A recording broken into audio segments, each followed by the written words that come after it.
Hello bachcho, let's see the question. The question says if a cot theta plus b cosec theta is equal to p and b cot theta plus a cosec theta is equal to q, then p square minus q square is equal to, first option says a square minus b square, second option says b square minus a square, and third option a square plus b square, and fourth option b minus A.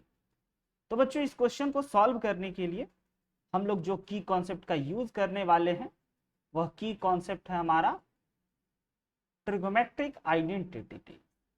Trigonometric identities.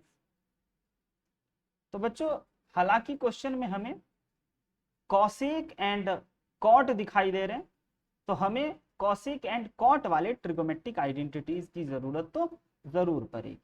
तो cosec square theta minus cot square theta is equal to 1 होता है। ये है बच्चों हमारा एक बहुत ही important trigonometric identities. तो इस ट्रिगोमेट्रिक आइडेंटिटीज का हम लोग यूज करने वाले।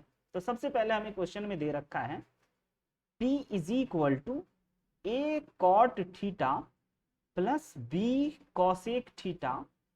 ये हमारे को फर्स्ट इक्वेशन दे रखे हैं। एंड सेकेंड इक्वेशन दे रखे हैं Q is equal to B cot theta plus A cosec theta is equal, ये हमारे सेकेंड इक्वेशन दे रखे। अब बच्चों हमें क्या चाहिए, हमें P square minus Q square के वैल्यू फाइंड आउट करनी। तो P square minus Q square के वैल्यू कब क्रिएट होंगे, जब हम लोग स्क्वायरिंग करके सब्ट्रैक्ट कर देंगे। तो अगर हम लोग इस इक्वेशन को दोनों को स्क्वायरिंग कर दें, स्क्वायरिंग एंड सब्ट्रैक्ट कर दें, स्क्वायरिंग इक्वेशन 1 एंड 2 एंड बच्चों सब्ट्रैक्ट कर दें इक्वेशन 1 फ्रॉम 2। इक्वेशन 1 में से अगर 2 को सब्ट्रैक्ट कर दें स्क्वायर करने के बाद, तो हमारे को P square minus Q square create होंगे। तो आइए सबसे पहले एलएचएस वाले को एलएचएस में ही क्रिएट कर लेते हैं। तो एलएचएस वाले को अगर हम लोग स्क्वायरिंग करके सब्ट्रैक्ट कर दिए तो एलएचएस हमारा कुछ ऐसा बन गया।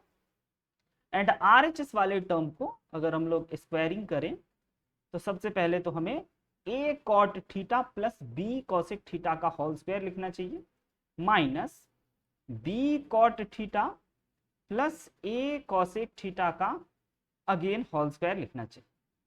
अब अगर होल स्क्वायर ओपन किया जाए तो P square minus Q square, LHS तो एज इट इज रखते हैं, एंड आरएचएस में हम लोग लिख सकते हैं A square cot square theta plus B square cosec square theta minus plus 2ab cot theta into cosec theta, first part को।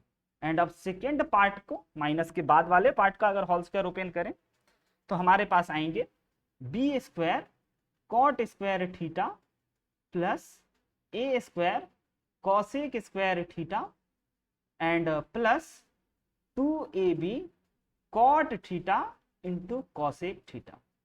नाउ बच्चों अब अगर माइनस से मल्टीप्लाई किया जाए सेकेंड वाले पार्ट को, एंड हमारा एलएचएस एज इट इज है अब तक, एंड फर्स्ट पार्ट को भी एज इट इज लिख देते हैं, एंड माइनस से मल्टीप्लाई करके सेकेंड पार्ट को plus 2ab cot theta into cosec theta में अगर अब हम लोग माइनस से मल्टीप्लाई करें तो ये हमारे पास आ गया minus B square cot square theta minus A square cosec square theta minus 2ab cot theta into cosec theta.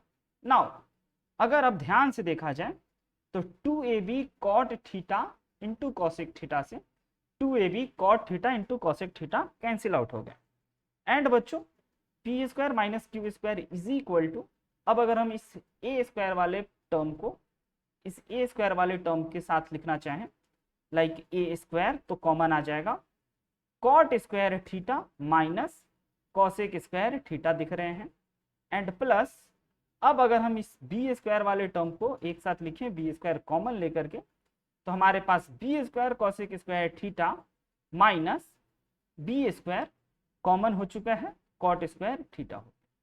Now बच्चों P square minus Q square become A square, and इसमें से अगर माइनस कॉमन ले लिया जाए तो ये बन जाएगा cosec square theta minus cot square theta, and ये तो हमारा 1 बन गया।